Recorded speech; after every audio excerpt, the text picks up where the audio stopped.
અમદાવાદમાં આધાર કાર્ડ માટે લાંચ લેતું કૌભાંડ ઝડપાયું છે. એસીબીએ 3ને ઝડપી પાડ્યા છે. અમદાવાદના સરસપુર વિસ્તારમાં આધાર કાર્ડ કઢાવી જેવી પાયાની સુવિધા માટે પણ ભ્રષ્ટાચાર આચરવામાં આવતો હોવાનો કિસ્સો પ્રકાશમાં આવ્યો છે. સરસપુર સિવિક સેન્ટરમાં નવા આધાર કાર્ડ બનાવવા માટે પટ્ટાવાળા જય પંચોલીએ ફરિયાદી પાસે કુલ 32,000ની લાંચ માંગી હતી. પ્રાથમિક તપાસ મુજબ આ લાંચના નાણાં રાજપુર અર્બન હેલ્થ સેન્ટરના કોમ્પ્યુટર ઓપરેટર ભાગ્યેશ સોલંકી વતી મંગાવવામાં આવ્યા હતા.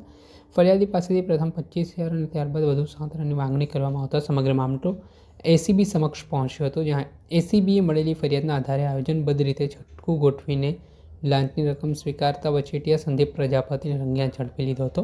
આ ગુનામાં સંડોવાયેલ પટ્ટાવાળા જય પંચોલી, કોમ્પ્યુટર ઓપરેટર ભાગ્યેશ સોલંકી અને નાણાં લેવા આવેલા સંદીપ પ્રજાપતિની ધરપકડ કરવામાં આવી છે. તેના મામલે શું કહી રહ્યા છે એસીબીના ઉચ્ચ અધિકારી, તેમને સાંભળો.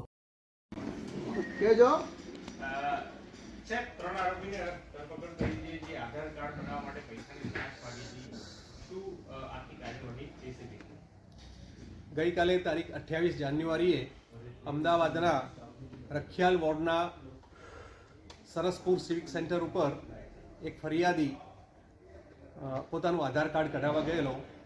એ પહેલાં પણ એ આધાર કાર્ડ કઢાવવા ગયેલો ત્યારે તેની પાસે રકમની માગણી કરેલી હતી.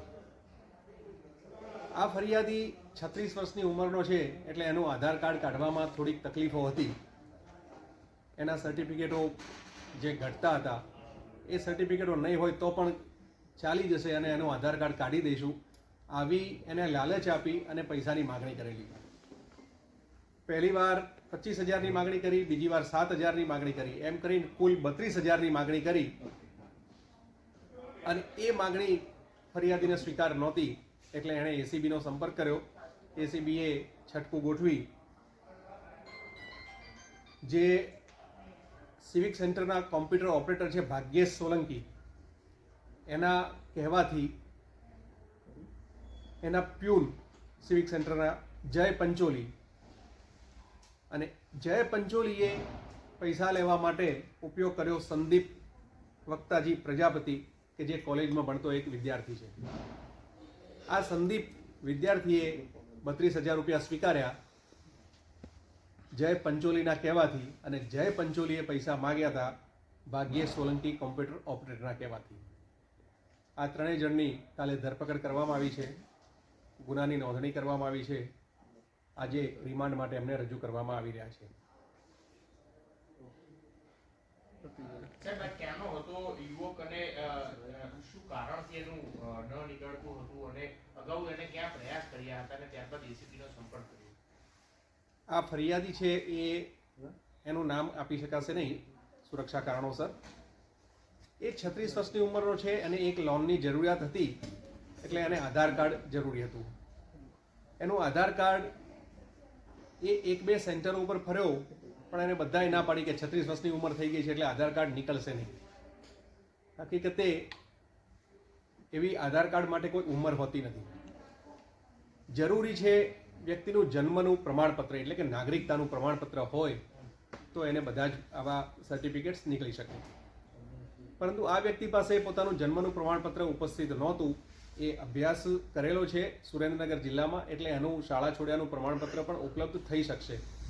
પરંતુ એ હવે કોઈ જરૂર નથી અને અમે આધાર કાર્ડ કાઢી આપશું એમ કરી અને આ કોમ્પ્યુટર ઓપરેટર ભાગ્યેશ સોલંકી છે એણે આને લાલચ આપી કે તાત્કાલિક અમે તમને આધાર કાર્ડ આપી દઈશું.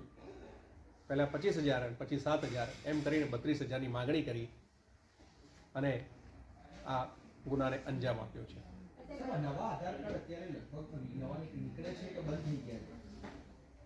આધાર કાર્ડ એ દરેક જન્મતા વ્યક્તિને આધાર કાર્ડ મળે જ છે. કોઈનું પણ બાકી હોય તો પણ એ આધાર કાર્ડ નોંધણી થઈ શકે છે. 2023નો એક સુધારા અધિનિયમ આવ્યો છે, સંસદે જે પાસ કર્યો છે, જન્મ મરણ નોંધણી સુધારા અધિનિયમ. હવે એના પછી 23 પછી કોઈ પણ પ્રકારનું કાર્ડ કઢાવવું હોય, કોઈ પણ પ્રકારની સરકારી નોંધણી કરાવવી હોય કે સરકારી કોઈ પણ પ્રકારની યોજનાનો લાભ લેવો હોય, એડમિશન, પાસપોર્ટ, એકાઉન્ટ, ગમે તે, તો એના માટે જન્મનું પ્રમાણપત્ર ફરજિયાત બની ગયું છે. એટલે એના આધારે હવે નવું આધાર કાર્ડ જો કોઈનું બાકી હોય તો એ પણ નીકળી શકે.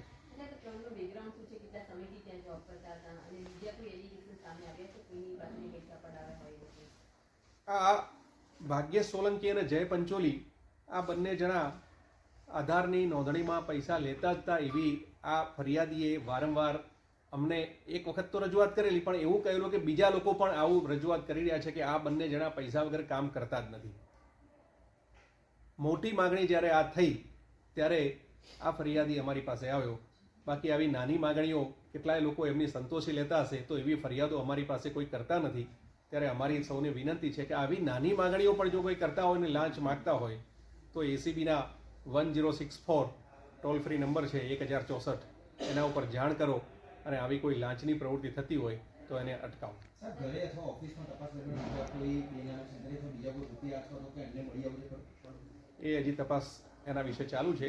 રિમાન્ડની પણ માગણી કરવામાં આવશે, ત્યારબાદ આ તપાસમાં બધી વસ્તુઓ આવરી લેવાશે. એ તપાસની અંદર બધી વિગતો ખુલશે. આપણે સાંભળ્યા હતા એસીબીના ઉચ્ચ અધિકારીઓ, તેમણે આ મામલે માહિતી આપી છે. સાથે જ એસીબી દ્વારા ધરપકડ કરવામાં આવેલા ત્રણેય જે લોકો છે તેમના વિરુદ્ધ ગુનો નોંધીને કાયદેસરની કાર્યવાહી હાથ ધરવામાં આવી છે. દર્શક મિત્રો, આવા જ વિડીયો જોવા માટે એનકવરેજ ન્યૂઝ જોતા રહો.